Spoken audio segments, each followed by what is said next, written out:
ഇത് നമ്മൾ കണ്ട ഉണ്ടമുളക്, മണമുള്ള ഉണ്ടമുളക് കൊണ്ടൊരു ചമ്മന്തിയാണ് നമ്മൾ ഉണ്ടാക്കാൻ പോകുന്നത്. അതിന് വേണ്ടി ഞാൻ ഒരു 6 ഉണ്ടമുളകാണ് എടുത്തേക്കുന്നത്. ഇത്രയും വെളുത്തുള്ളി, ഇത്രയും ഇഞ്ചി എടുത്തിട്ടുണ്ട്, 2 തക്കാളിക്ക്. അത് നമുക്ക് ഗ്യാസിന് ചുട്ട് ഇതിൻ്റെ തൊലി കളയണം.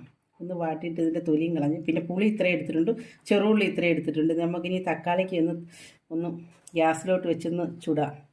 ഓർക്കി കുത്തിയാണ് തക്കാളിക്ക് ചുടാനായിട്ട് വെച്ചേക്കുന്നത്, ചുടുന്നത്. തീ എത്തിക്കാം, തക്കാളിക്കൊന്ന് ചുടാൻ വേണ്ടിയാണ്. ചുട്ടെടുത്തിട്ടുണ്ട്. നമുക്ക് അതിൻ്റെ തൊലി കളയുവാണ് ഞാൻ.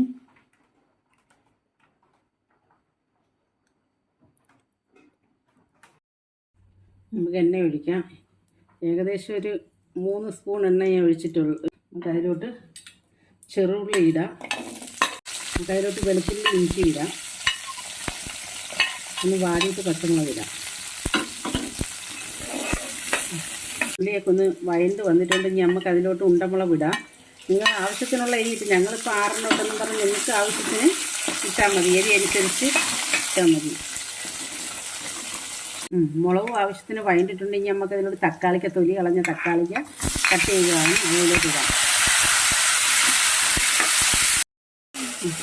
നമുക്ക് അതിലോട്ട് ശകലം ഉപ്പിടാം ആവശ്യത്തിന്.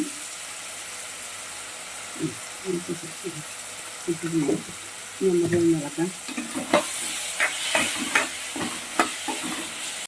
അതൊക്കെ വഴണ്ടിട്ടുണ്ട്. നമുക്ക് ഈ പുളി, നമ്മുടെ പിരിഞ്ഞ പുളിയും കൂടി ഇതിനകത്ത് ഒന്ന് മിക്സ് ചെയ്യാം. ഇത് നമുക്ക് ഓഫ് ചെയ്യാം. ഇനി തണുത്തിട്ട് നമുക്കൊന്ന് മിക്സിയിലൊന്ന് അരയ്ക്കണം. അതുകൊണ്ട് ഇത് ഓഫ് ചെയ്തേക്കുക, തണുക്കട്ടെ. നമ്മുടെ ചമ്മന്തിക്കുള്ളത് തണുത്ത് വന്നിട്ടുണ്ട്. ഇനി നമുക്ക് ജാറിലോട്ടാക്കി ഒന്ന് അരയ്ക്കാം. നിങ്ങൾ ആവശ്യത്തിനുള്ള മുളക് എടുക്കാവും. ഞങ്ങളിപ്പോൾ 6 എടുത്തെന്നും പറഞ്ഞ് നിങ്ങൾ 6 എടുക്കണമെന്നില്ല, നല്ല എരിയായിരിക്കും. നിങ്ങൾക്ക് ആവശ്യത്തിനുള്ള എരി അനുസരിച്ചുള്ള മുളക് എടുക്കാവും. നമുക്കൊന്ന് അരച്ചിട്ട് നമ്മൾ അരച്ചെടുത്തിട്ടുണ്ട്. ഇനി നമുക്ക് ഇച്ചിരി എണ്ണയിൽ ശകലം എണ്ണ ഒഴിച്ചിട്ട് കടുവും പൊട്ടിച്ച് നമുക്ക് അതിലോട്ട് നിന്നിട്ട് വഴറ്റിയെടുക്കാം. നമ്മുടെ ചീനിച്ചട്ടി ചൂടായിട്ടുണ്ടെങ്കിൽ ശകലം 1 സ്പൂൺ എണ്ണയ്ക്കേ ഒഴിക്കുന്നുള്ളൂ. നമ്മൾ നേരത്തെ മറ്റേതിനകത്ത് എണ്ണ ഒഴിച്ചായിരുന്നു, അതുകൊണ്ട് ശകലം ഞാൻ ഒഴിക്കുന്നുള്ളൂ.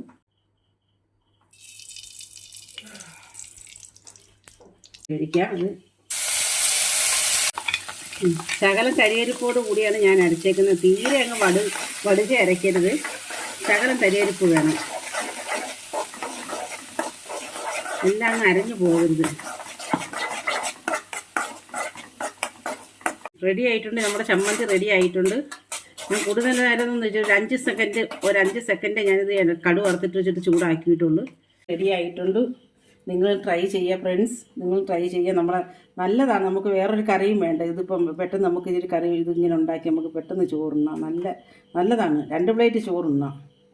അതുകൊണ്ട് നിങ്ങൾ ട്രൈ ചെയ്യുക. നിങ്ങൾക്ക് ഇഷ്ടപ്പെട്ട് നിങ്ങൾ ലൈക്ക് ചെയ്യുക, സബ്സ്ക്രൈബ് ചെയ്യുക. അടുത്ത വീഡിയോയിൽ കാണാം.